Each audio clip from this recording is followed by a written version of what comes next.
នេះគឺជារបៀបផ្លាស់ប្ដូរ profile Apple account របស់យើងឬក៏ iCloud profile របស់យើងនឹងឯងសម្រាប់បងប្អូនដែលឃើញកន្លែងនេះអត់មាន profile ឬក៏បងប្អូនមាន profile ហើយចង់ផ្លាស់ប្ដូរ profile ថ្មីតែយើងត្រូវធ្វើយ៉ាងដូចម្ដេចចឹងខ្ញុំសូមបញ្ជាក់ផងដែរយើងអាចផ្លាស់ប្ដូរបានលុះថាតែ Apple ID ឬក៏ Apple account ឬក៏ iCloud ហ្នឹងគឺជារបស់យើងណាទើបយើងអាចផ្លាស់ប្ដូរបានហើយមិនមែនថារបស់គេយើងផ្លាស់ប្ដូរមិនបានទេកាលណាយើងផ្លាស់ប្ដូរឡើងហ្នឹងចឹងម្ចាស់គេក៏ឃើញហើយយើងក៏ពិបាកដែរនិយាយរួមទៅរាល់ការអាចដាក់ Apple account នៅក្នុងនេះគឺត្រូវប្រកាសថា account នឹងជារបស់យើងអញ្ចឹងរបៀបផ្លាស់ប្ដូររូប profile ហ្នឹងតើយើងត្រូវធ្វើដូចម្ដេចដំបូងរបស់យើងមិននៅអញ្ចឹងចឹងបងប្អូនត្រូវចូលទៅកន្លែង setting របស់យើងនេះមកចឹងបងប្អូនចុចកន្លែងហ្នឹងមួយមក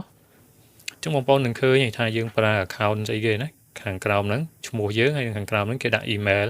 ដែលយើងភ្ជាប់ជាមួយ Apple account ហ្នឹងឯង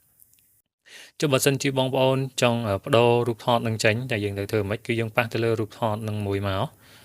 ចឹងបងប្អូននឹងឃើញកន្លែងនេះយើងឃើញកន្លែង photo ណាបងប្អូននេះយើងមិនបាច់មើលអីច្រើនទេយើងចុចកន្លែង photo នឹងមកយើងយក photo library ទៅយករូបថតនៅក្នុងទូរស័ព្ទរបស់យើងអញ្ចឹងយើងនឹងឃើញរូបថតដែលយើងចង់ជ្រើសរើសចឹងទៅឧទាហរណ៍ថាខ្ញុំយកមួយនេះហើយបន្តមកទៀតយើងត្រូវធ្វើអីយើងអាចក្របបានផងដែរយើងចុចកន្លែងនេះដើម្បីក្របកំណត់ថាយើងចង់បានត្រឹមណាឃើញប៉ុណ្ណាអីចឹងទៅចឹងពេលដែលយើងក្របឬក៏កំណត់រួចហើយយើងចុច tick មួយមក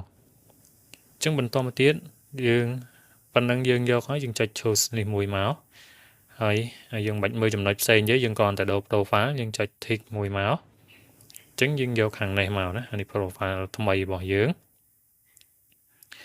តោះមកគឺហើយបងប្អូនចឹងកន្លែងនេះឃើញវានៅដដែលអីបងប្អូនអីទេអានេះមកស្ទុះមក plate អីចឹងទៅប្រហែលជា4 10វិនាទីអីបានវាបដូរឲ្យយើងណាចឹងយើងសាកចេញមកវិញសិនមកហើយយើងកំតននេះ